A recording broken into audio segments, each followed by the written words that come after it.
What is up, denizens of the interwebs? It's Archer Chats here, and we're getting right back to Agatha along. So I've got my bottle of wine. Let's get this over with. So for those who don't remember, or just didn't care, in the last episode, Mrs. Hart had died because they failed to give her the potion because there were a bunch of insensitive cows.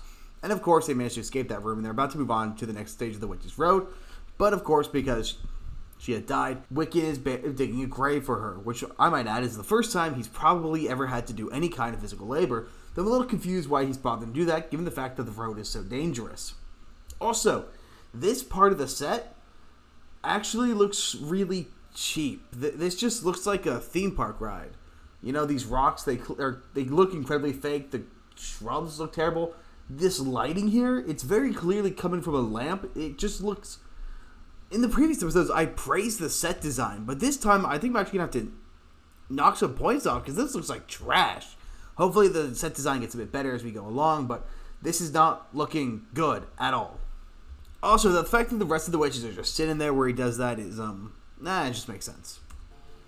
They have some blank exposition about Alice, how she's being real quiet, because her mom did die on the road. But plot twist, she didn't die on the witch's road.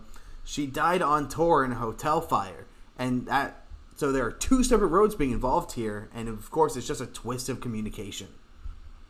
Agatha says, well, R.P. Mrs. Hart, let's go. And she takes fuck me.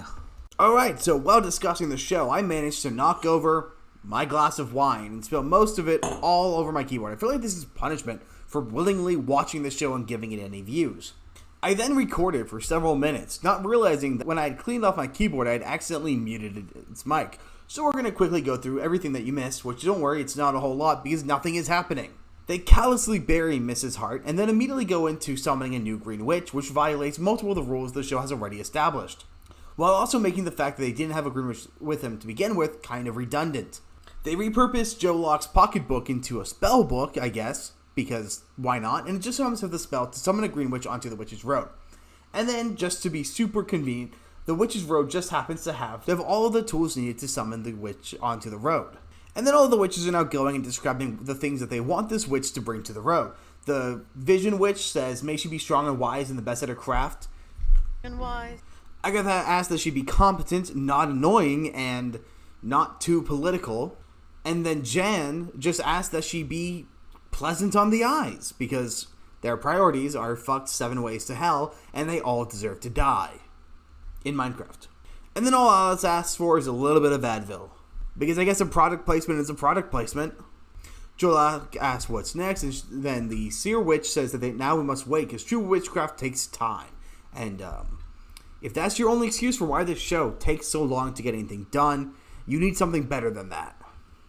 And the new witch bursts out of the ground after being summoned, and of course, this very clearly is, in fact, just a kidnapping.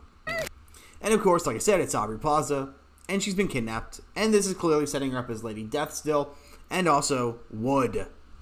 She was also summoned with her shoes off, which I guess is mighty convenient. And of course, she seems to actually be having fun with this role, similar to Catherine Hahn, but unlike the rest of the characters. So, she might not be the worst character in the world, but it's pretty hard for Aubrey Plaza to mess up. And of course, all the witches keep talking super catty in hearing range of the person that they're being catty about. And Jan goes, do I hate her or do I want her number? Because those are the two top priorities when you met someone 10 seconds ago. And the other two witches agree that they want the exact same thing. And I just now noticed my camera got out, so hopefully it wasn't out for too long. I swear, the production value over on my side is almost as high as the production value over there, with complications and all. They walk up on the next house, and Alice is like, nope, I'm not going in there. She goes to walk away, and as she's walking away, the house once again appears in front of them. And the house is clearly somewhat Asian, and of course that's giving Alice all the reason to worry. I think I praised the costume design last time. I take that back. This is horrible. I think they're supposed to look like the Beatles, but it's so bad, I don't even have a joke. Okay, Aubrey Plaza's still fine. My god, if they sing again, I'm gonna need to refill that glass of wine. And there's iconography on the walls of what seems to be different mechanisms that each of the witches on the road have been tortured. There's the image we saw in WandaVision of Agatha being tortured on the road. That person clearly looks like Jan, and that one looks like the Seer Witch. So she has a bit of a cry. And there seem to be various pieces of iconography that echo back to each of their pasts, with the pictures representing the Seer Witches torturing, some mask that seemed to be triggering Jen in some way, a picture of Alice's mom. And then the Seer Witch asks Alice if she is saying that she was trying to open the road with her concerts, and that might just be the dumbest thing I've ever heard. There's a bit of a weird and really annoying thing they do, where almost after every single line, one of these two characters, they just keep exhaling through their nose aggressively at the end of every sentence, as if it's a way to answer, but no one does that. I don't know why they keep doing it, but now that I notice, I guarantee you, it's going to bother me, and I swear to God, if they do it a lot this episode, next episode, I'm keeping a counter. And Agatha tries to bait Aubrey Plaza into hanging herself by pressing the intercom button. To which Aubrey Plaza first manages to make it sound like Agatha is the one who's going to be betraying them, to which she does some really over-the-top acting, of course, as always, to try and sway the witches back to her side. And then before they can actually fight it out, Joe Locke accidentally plays an album that he thinks is a clue because it says "Play Me," instead of, grabbing the attention of all the other witches before doing something. And of course, because it's a show about witches, it just happens to be backward masking. So Agatha destroys the record player, and then dramatic zoom onto the Seer Witch, and she goes, "We've been cursed again." And then a metronome goes off, telling them that it's still another ticking clock. And then the Seer Witch starts burning from the inside out, right after Alice says that she starts to feel lighter. She then snags Aubrey Plaza's knife to draw a giant circle around her that's supposed to be a protection circle, but it's such a bad circle. They piece together the record, and it ends up being the Ballad to the Witch's Road. And then, of course, they just have another cry. They had shown that each of the witches who started burning had a giant scar on their shoulder, and it just happens to be a scar that Alice has. And then something invisible just yeets Joe Locke across the room. They decide that the Witch's Road song is a protection spell keeping Alice alive, and as long as it's being played, it protects them all, so they decide they have to sing the song to save all of their lives. Because Lorna's version, Alice's mom's, is a bit different than the standard version. I have to give this episode a tiny little bit of props, especially in this scene right here. There's something that the YouTuber Paul Chado frequently discussed called gear porn. And this is a little bit of gear porn, so I have to appreciate that a little bit. And they're singing. God save me. And of course, the same issue that they had in the second episode they have here, where all the singing, none of it matches what's happening. Catherine Hahn is overacting in the scene, and she's singing really normally, which just creates a little bit too much disconnect. They're also really trying for that TikTok audience. Sorry, babe, you're not The Witcher, or Cyberpunk, or Arcane, or any of the shows that actually accomplish this. Because unlike those shows, you're trying too damn hard. Also, the song's not very good. And then all the torturous iconography around the building starts catching on fire. And all of a sudden, Wiccan realizes that he was impaled by a piece of glass. Pretty sure this clip is supposed to be a parody of that scene where the guy's playing the piano and it's on fire because he's literally playing something that's so damn lit. This is not that. But I guess claiming that this song is something that's a billboard, whatever, it kind of justifies the fact that all of them know that song a little bit, but they're still playing a little too well, given the fact that none of these people actually know any music.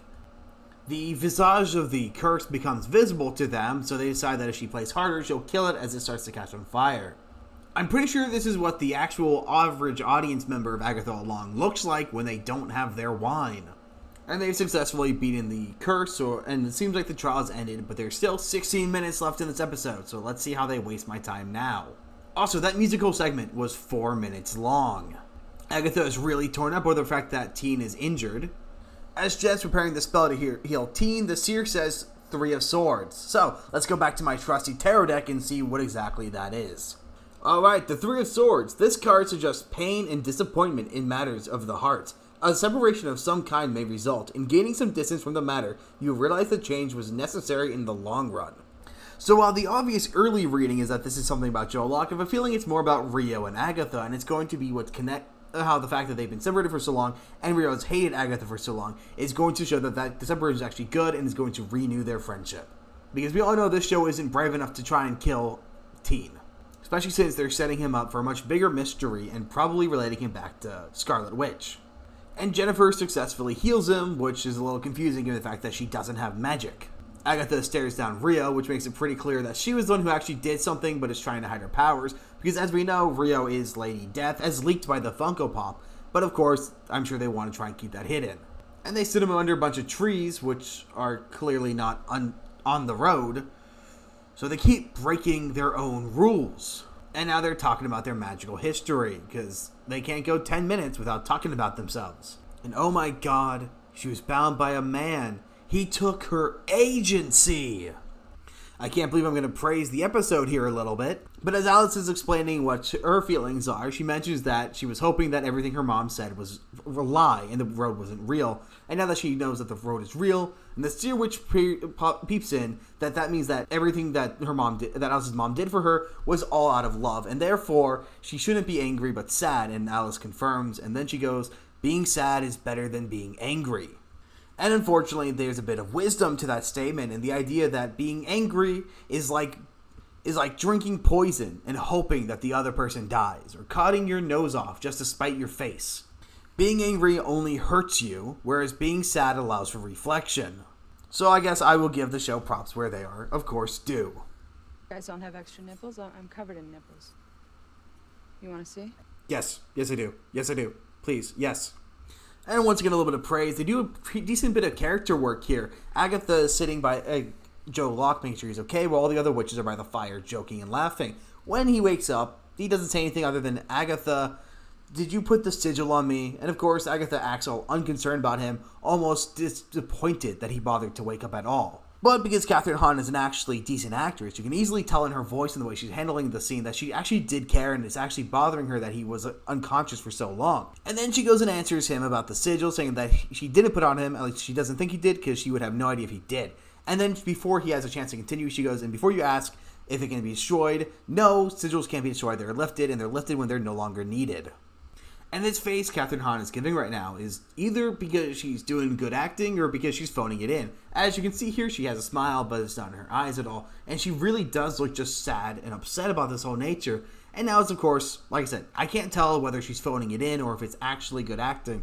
But I tend to be a little bit more generous. I'm going to assume that Kathryn Hahn is doing her job. Joe Locke shoots back, careful you don't say something nice to me. And Agatha goes, don't worry, I won't. Which is, again, a bit of a sweet line.